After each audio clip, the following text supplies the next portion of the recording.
Paxlava hazırlayacağıq. Südü əlavə edirik qabın içərisinə. Şəkər tozunu əlavə edirik. Quru mayanı əlavə edirik. Unun yarısını əlavə edirik. 2 ədəd yumurta əlavə edirik. Ağırlı, otaq temperaturunda olan yağ əlavə edirik. 100 qram burada yağ var. 1 paçka vanilin. 100 qram xama əlavə edirik. Qalan unu da içərisinə əlavə edirik. Qabın dibində azacıq saxlayın. Xəmiri yoğurdum. Çalışın xəmiri yumuşaq etməyin. Yarım saat dincəlsin.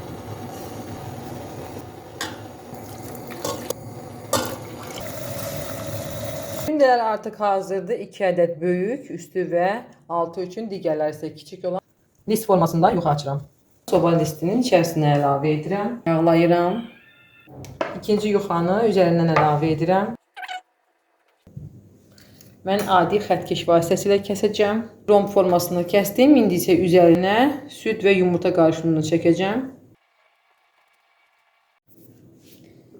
Üzerini fındıq vasitəsilə bəzəyirik. Öncədən isridilmiş sobanın alt gözünə qoymaq lazımdır ki, üzəri eyni formada qızarsın. 30 dəqiqə bişirdim. Baxın, kənarları artıq qızarmağa başlayanda çıxarırıq.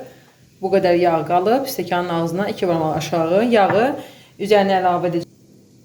Yenidən sobaya yerləşdirirəm. Üzəri qızarana kimi bişirirəm. Onlar çox dadlı, ləzzətli, görüntüsü də möhtəşəm olan paxlavamız hazırdır. Qaynar-qaynar üzərinə şərbəti əlavə edirəm.